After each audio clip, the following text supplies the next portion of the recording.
Or le serviteur de l'homme de Dieu se leva de grand matin et sortit. Et voici des troupes, avec des chevaux et des chars, environnaient la ville. Et son serviteur lui dit, « Hélas, mon Seigneur, comment ferons-nous » Élisée répondit, « Ne crains point, car ceux qui sont avec nous sont en plus grand nombre que ceux qui sont avec eux. » Et Élisée pria et dit, « Ô Éternel, daigne ouvrir ses yeux, et qu'il voie. » Et l'Éternel ouvrit les yeux du serviteur et il vit. Et voici, la montagne était pleine de chevaux et de chars de feu autour d'Élisée. Cependant les Syriens descendirent vers Élisée. Alors il pria l'Éternel et dit, « Veuille frapper ces gens d'aveuglement. » Et Dieu les frappa d'aveuglement, selon la parole d'Élisée.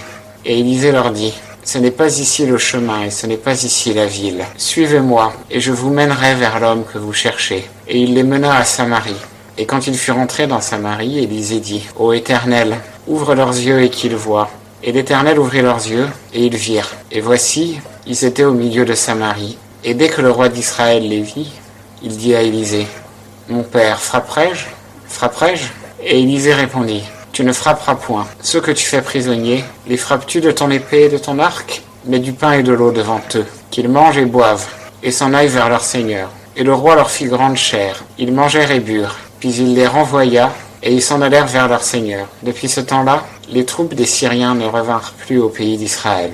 Mais après ces choses, il arriva que Ben-Hadad, roi de Syrie, assembla toute son armée, monta et assiégea Samarie. Et il y eut une grande famine dans Samarie. Et voici, elle était serrée de si près que la tête d'un âne se vendait 80 cycles d'argent, et le quart d'un cab de fiente de pigeon, 5 cycles d'argent. Et comme le roi d'Israël passait sur la muraille, une femme lui cria et lui dit, « Ô roi, mon Seigneur, secours-moi. » Et il dit, « Si l'Éternel ne te secourt pas, d'où te secourrai-je?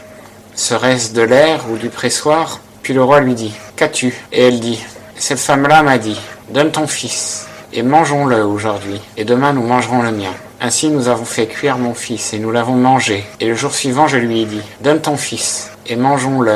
Mais elle a caché son fils. Et dès que le roi eut entendu les paroles de cette femme, il déchira ses vêtements. Il passait alors sur la muraille, et le peuple vit qu'il avait en dessous un sac sur son corps. Et il dit, « Que Dieu me traite avec la dernière rigueur, si la tête d'Élisée, fils de Shaphat, reste aujourd'hui sur lui. » Or Élisée étant assis dans sa maison et les anciens étant assis avec lui, le roi envoya un homme devant lui. Mais avant que le messager fût arrivé, Élisée dit aux anciens, « Voyez-vous que ce fils de meurtrier envoie quelqu'un pour m'ôter la tête ? Lorsque le messager entrera, ayez soin de fermer la porte et de le retenir à la porte. Entendez-vous le bruit des pas de son maître qui le suit ? Comme il leur parlait encore, voici, le messager descendit vers lui et dit, « Voici, ce mal vient de l'Éternel. Qu'ai-je plus à attendre de l'Éternel ?